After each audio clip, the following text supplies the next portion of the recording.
Art does not exist to decorate walls. It exists to disturb consciousness. A painting is not what you see. It is what sees you. It reaches past the intellect, past the carefully constructed identity, past the mask you show the world, and speaks directly to the part of you that has no name. The painting you are drawn to is not a reflection of your taste. It is a mirror of your soul, a window into the way you move through the world, the way you feel, the way you hide, the way you burn. Today, 5 paintings wait for you, and one of them knows who you are. Before you are 5 paintings, each one, a world unto itself, a frequency, a pattern, a truth painted into form. The storm within, the golden horizon, the forest of silence, the crimson flow, the violet sky. Do not choose with your eyes. Do not choose what you think looks beautiful. Choose what disturbs you, what pulls you, what makes you feel something you cannot name. Alan Watts knew that the deepest truths are not understood, they are felt. And right now, one of these paintings is calling to the part of you that has been waiting to be seen. Breathe, settle, and let the painting choose you. Your choice is made. Now let us reveal what it has been trying to tell you all along. If you chose the storm within, you are not afraid of the dark. While others seek comfort in calm waters, you dive into the depths where light cannot reach. You understand that truth is not found on the surface. It is found in the places most people avoid. The shadows, the questions with no answers, the feelings that have no words. You are deeply introspective. You feel everything with an intensity that others cannot comprehend. Joy cuts through you like lightning. Pain settles in your bones like fog. You do not experience life. You are consumed by it, shattered by it, transformed by it. You are drawn to philosophy, to poetry, to the kind of art that makes you uncomfortable. Because comfort, to you, feels like death. You would rather be broken open by truth than lulled to sleep by pleasant lies. People sense this about you. They feel the storm beneath your calm exterior, and some are drawn to it, sensing that you see things they cannot, while others retreat, unnerved by the depth they glimpse in your eyes. You are the one who asks the questions no one wants to answer, the one who feels what others refuse to feel, the one who looks directly at what terrifies everyone else. But there is a danger in loving the storm too much. You have become so comfortable in the chaos that you have forgotten what peace feels like. You have dived so deep that you have lost sight of the surface. You seek meaning in everything, and when you cannot find it, you create suffering just to have something to make sense of. You wear your darkness like armor. You romanticize your pain because at least pain feels real. At least suffering gives you something to transform. You have convinced yourself that to be deep means to be perpetually troubled, that to be awake means to never rest. And so you exhaust yourself. You dive and dive and dive, searching for the bottom, never realizing that the ocean has no bottom. There is no final answer waiting for you in the abyss. There is only more depth, more questions, more drowning. You fear the light because the light feels too simple, too shallow. You fear that if you stop searching, stop questioning, stop descending into darkness, you will lose the very thing that makes you who you are. But Alan Watts would ask you this: can you find peace within the storm? Or have you become addicted to the turbulence? Watts once said, "Muddy water is best cleared by leaving it alone." Storm soul, you are learning that not everything needs to be understood. Not every feeling needs to be explored. Not every question needs an answer. The storm is not your enemy, but neither is it your identity. You are not the turbulence. You are the awareness that can observe the storm without being destroyed by it. There is a profound difference between diving into depth and drowning in it. Depth is expansive. Drowning is suffocating. Depth reveals. Drowning conceals. You have been given the gift of seeing beneath the surface. But that does not mean you must live there permanently. The ocean has a surface too, and sometimes the deepest wisdom is found not in descending further, but in learning to float. This is not spiritual bypassing. This is not pretending the darkness does not exist. This is understanding that you can honor the storm without letting it consume you. You can acknowledge the depth without losing yourself in it. The blue you are drawn to is not the color of suffering. It is the color of vastness. And vastness includes both the storm and the calm that comes after, both the descent and the return to shore. If you chose the storm within, you are the soul that finds peace inside the chaos. You do not need to justify your depth. You do not need to apologize for feeling too much. You only need to remember that the storm was never meant to drown you. It was meant to cleanse you. Your true self is not the turbulence. It is the ocean itself. The infinite expanse that holds both storm and stillness without ever being threatened by either. And when you finally allow yourself to surface, you will discover that you were never in danger of drowning. You were learning to breathe underwater. If you chose the golden horizon, you are the one who sees beyond. Where others see walls, you see doorways. Where others see endings, you see beginnings. You do not accept the limits that have been handed to you. You do not believe that life is meant to be small, predictable, contained. You are a visionary, not in the grandiose sense, but in the quiet, persistent sense. You know that the horizon is not a destination, it is a promise. A reminder that there is always more to learn, more to become, more to discover. You are optimistic, but not naively so. You have seen darkness. You have known failure. But you have also learned that the sun always rises. That every ending makes space for a new beginning. That consciousness is not fixed, it is always expanding. People are inspired by you. You make them believe in possibility. You remind them that they are not as stuck as they think they are. You carry a light that does not blind, but illuminates. You show others the path forward, not by dragging them, but by walking it yourself. You are drawn to growth, to transformation, to the idea that life is not a problem to be solved, but a journey to be experienced. You trust the process even when you cannot see the destination. But there is a shadow in always looking forward. You are so focused on the horizon that you forget to be here. You are so committed to becoming that you forget to be. You chase potential, possibility, the next version of yourself, never realizing that the chasing itself is what keeps you from arriving. You fear stagnation more than you fear failure. You fear that if you stop reaching, stop expanding, stop striving, you will shrink. You will become ordinary. You will lose the vision that makes you feel alive. And so you exhaust yourself. You set goal after goal, horizon after horizon, never allowing yourself to rest in the present moment, because the present moment feels too small, too limiting, too mundane. You have mistaken the journey for a destination.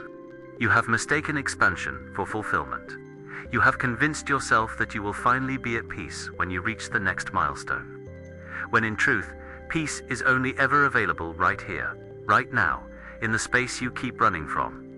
Alan Watts once said, "The meaning of life is just to be alive." It is so plain and so obvious and so simple. And yet, everybody rushes around in a great panic as if it were necessary to achieve something beyond themselves. Golden soul, you are learning that the horizon is not out there. It is in you.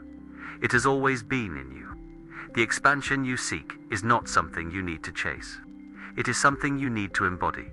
You do not need to become more to be whole. You are already whole. The vision you carry is not pointing to a future version of yourself. It is pointing to the truth of what you have always been. The gold you are drawn to is not the color of achievement. It is the color of presence. The light of consciousness itself, which does not need to earn its radiance, it simply shines. So yes, keep moving forward. Keep growing. Keep expanding. But do not forget to be here. Do not sacrifice the aliveness of this moment for the promise of a better one, because the horizon you are chasing will keep moving.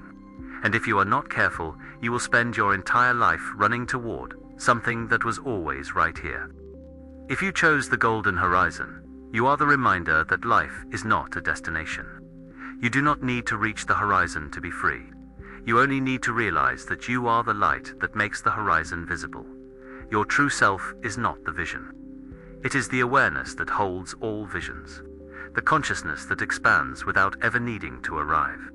And when you stop chasing the light and realize you are the light, the entire horizon will reveal itself as nothing more than a mirror.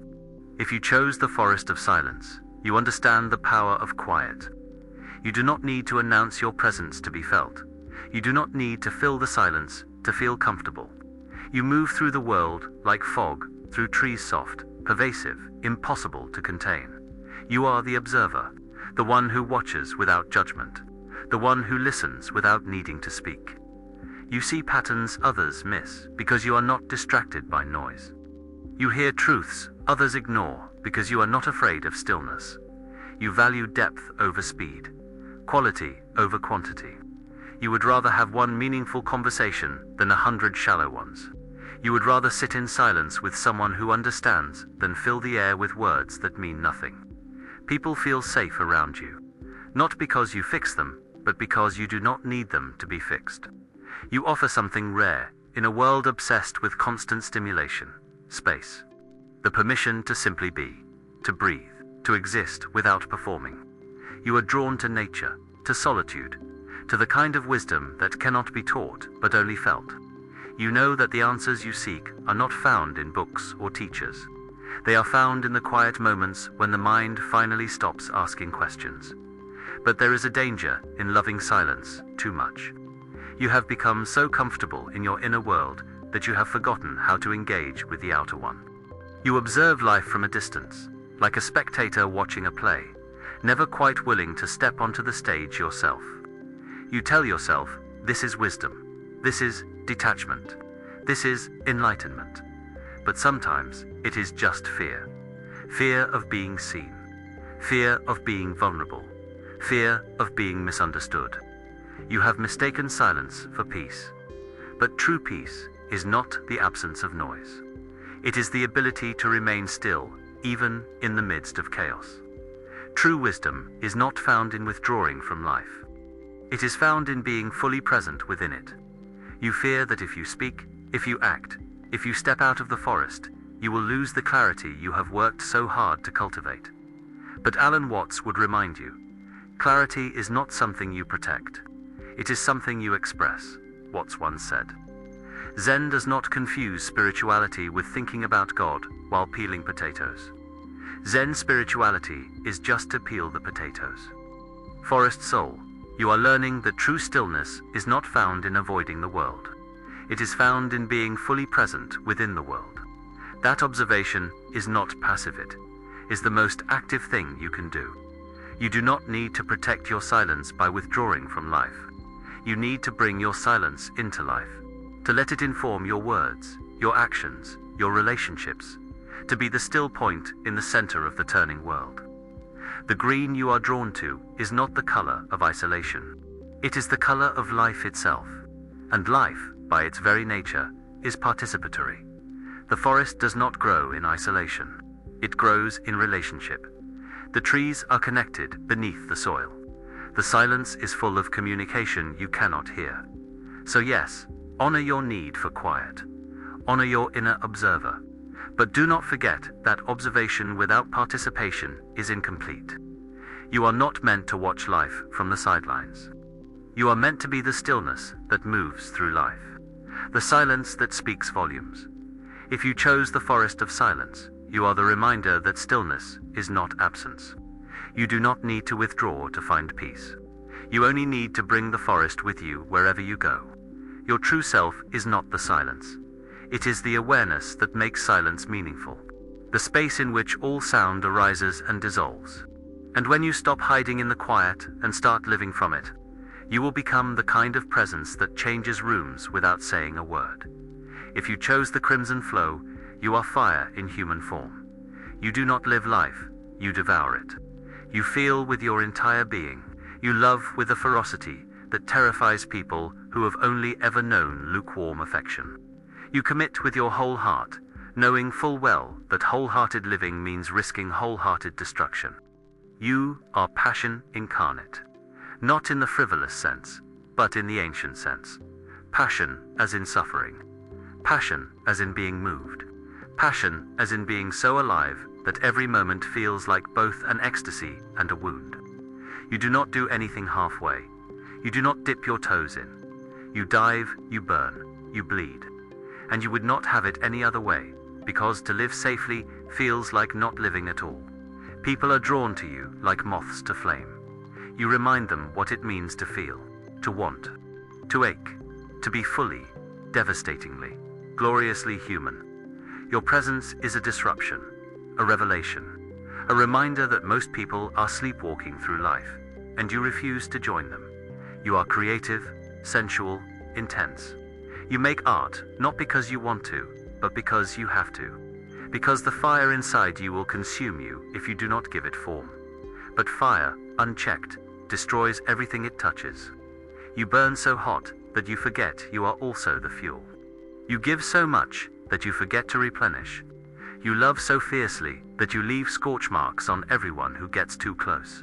You fear that if you are not intense, you are not real. That if you are not suffering, you are not alive. That if you are not feeling everything all at once, you are somehow betraying your nature. And so you exhaust yourself. You drain yourself. You convince yourself that to rest is to betray the fire, never realizing that even fire needs oxygen to burn.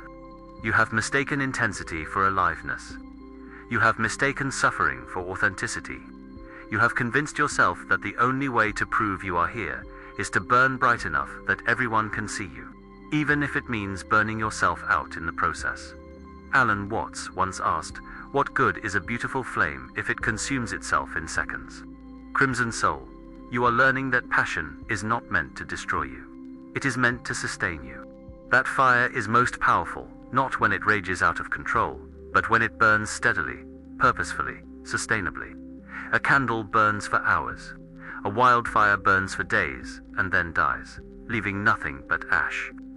The question is not how brightly you can burn. The question is, can you burn without being consumed? The red you are drawn to is not the color of destruction. It is the color of life force itself, the pulse that moves through every living thing. And life force, by its nature, seeks to sustain, not to deplete. So yes, keep feeling, keep loving, keep creating. But learn to tend your fire, instead of being ruled by it. Learn to give from overflow, not from depletion. Learn that you can be passionate without being consumed by your passion. This is not dimming your light. This is learning to let it burn longer. If you chose the crimson flow, you are the reminder that to be alive is to feel. You do not need to burn yourself out to prove your aliveness. You only need to learn that fire serves you, not the other way around. Your true self is not the flame, it is the spark. The life force that existed before the fire, and will remain after the fire has cooled. And when you learn to carry your passion sustainably, you will become the kind of light that does not blind, but illuminates everything it touches. If you chose the violet sky, you are not looking for answers. You are remembering what you already know. You have always sensed that there is more to reality than what the eyes can see, more to existence than what the mind can grasp. You do not need proof of the divine. You feel it in every breath, every silence, every moment when the veil between worlds grows thin. You are the mystic, the dreamer, the one who sees symbols in everything. To you, life is not a series of random events. It is a language, a poem, a cosmic dance in which every step has meaning, even when that meaning cannot be spoken. You are drawn to the invisible, to the spaces between words, to the kind of knowing that does not come from study, but from recognition. You read philosophy, not to learn something new, but to remember something ancient. People often misunderstand you. They think you are lost in fantasy, ungrounded, impractical. But you know that the opposite is true. You are simply attuned to frequencies they cannot hear. You see connections they cannot perceive. You live in a world that is infinitely larger than the one they have agreed to inhabit. You do not seek enlightenment. You recognize that you have never been anything but light, temporarily pretending to be form. But there is a danger in loving the invisible too much. You have become so focused on the transcendent that you have forgotten to be present. You speak of oneness while avoiding intimacy. You speak of surrender while refusing to engage. You float above the sciences of being human because the human realm feels too dense, too painful, too limiting. You fear that if you fully land in your body, in your emotions, in your relationships, you will lose your connection to the cosmic. So you stay half here, half somewhere else, never fully committing to either realm. You have mistaken spiritual insight for spiritual realization. You have mistaken knowing about the truth for embodying it. You speak the language of awakening, but you are still asleep to the sacred ordinariness of peeling potatoes, washing dishes, sitting with someone in their pain without trying to transcend it. Alan Watts would ask you this: if everything is divine, why are you still avoiding the parts of life that feel too earthly? Watts once said, "The spiritual life is not a special career, involving abstinence from sex, money, sensation, and self-interest. It is the realization that the entire universe is one single organism." Violet Soul, you are learning that transcendence is not escape. Enlightenment is not about rising above the world. It is about recognizing that there is no separation between you and the world, between the sacred and the mundane, between heaven and earth. You do not need to leave the body to find spirit. You need to fully inhabit the body and discover that it has always been spirit. You do not need to transcend emotion to find peace. You need to feel your emotions completely and discover that they are waves on the surface of an ocean that has always been still. The violet you are drawn to is not the color of escape. It is the color of integration, the meeting point between matter and spirit, the place where the infinite becomes finite without ever ceasing to be infinite. So yes, honor your connection to the invisible. Honor your mystical nature. But do not forget that the most profound spirituality is found not in avoiding the human experience, but in being fully, completely, devastatingly present within it. If you chose the violet sky, you are the reminder that the sacred is not separate from the ordinary. You do not need to transcend the world to find truth. You only need to recognize that the world has always been truth, wearing a disguise. Your true self is not the spirit trying to escape the body. It is the consciousness that recognizes there was never a separation to begin with. And when you finally stop seeking the divine and start being it, you will discover that enlightenment was never about becoming something new. It was always about remembering what you never stopped being. 5 paintings, 5 patterns of consciousness, 5 ways the infinite expresses itself through form. Carl Jung would tell you that art speaks to the unconscious, that the images we are drawn to reveal aspects of ourselves we cannot consciously name, the shadow, the anima, the self. But Alan Watts would take this further. He would say that the painting you chose is not revealing who you are. It is revealing how you are currently experiencing the act of being alive. Because you are not a fixed thing. You are a process, a verb, a happening. The storm within did not reveal your identity. It revealed your current relationship with depth. The golden horizon did not reveal your essence. It revealed your current orientation toward growth. The forest of silence did not reveal your true self. It revealed your current need for stillness. The crimson flow did not define you. It reflected your current intensity. The violet sky did not capture you. It mirrored your current transcendence. And all of these are simply movements in the dance of consciousness. None of them is more true than the others. None of them is the final answer. Because the you that chose the painting today is not the same you that will choose tomorrow. The consciousness that resonates with storm today might resonate with silence tomorrow. The soul that seeks transcendence this year might seek passion next year. And this is not confusion. This is wholeness. This is what it means to be alive. To contain multitudes, to move through all states, to never be just one thing. You are not the painting. You are the gallery. The vast space that can hold all expressions without being limited by any of them. So where does this leave you? Perhaps you saw yourself clearly in the painting you chose. Perhaps you felt validated, or exposed, or both. Perhaps you realized something about yourself you had been avoiding. Perhaps you simply felt seen. All of this is natural. All of this is part of the unfolding. But do not make the painting you chose today into a new cage. Do not turn it into a label, an identity, a box to defend. Let it inform you, and then let it go. Let it be one brushstroke in the ever-evolving masterpiece of your becoming. Because the truth is, you are not the storm. You are not the horizon. You are not the forest. You are not the flow.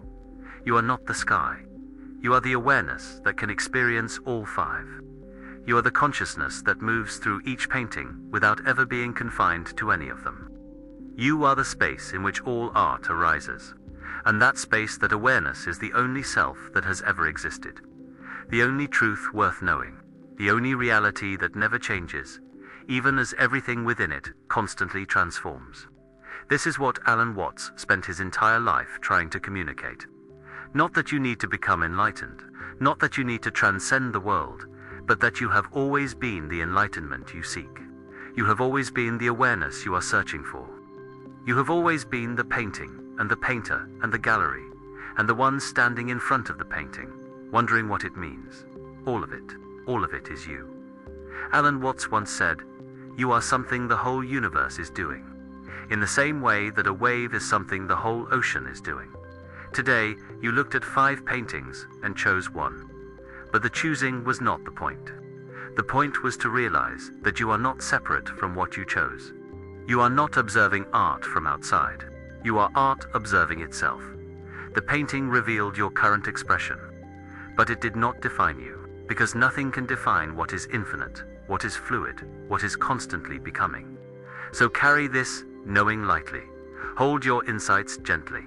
And remember, paintings fade, colors change, but the awareness that perceives them remains untouched, unchanged, eternally present. And that awareness, that consciousness, is who you truly are. If something in this reflection resonated with you, if you saw yourself in the painting you chose, we invite you to share it in the comments below. Not to justify your choice, not to explain yourself, but simply to add your brushstroke to the collective canvas we are creating together. Each comment is a color, each insight is a texture, and together we paint the portrait of consciousness, recognizing itself in infinite forms. And subscribe to this channel so we can grow together. There are more reflections like this waiting for you. More symbols, more invitations to remember that you are not a fixed identity to be discovered, but an unfolding process to be experienced. Stay, not because you need another test, but because something in you recognizes that this is not about finding yourself. It is about remembering that you were never lost. And until we meet again, remember this: you are not the painting. You are the light that makes all paintings visible, the awareness that makes all perception possible, the consciousness that has been here since before the first color was born, and will remain long after the last painting fades. See you in the next reflection.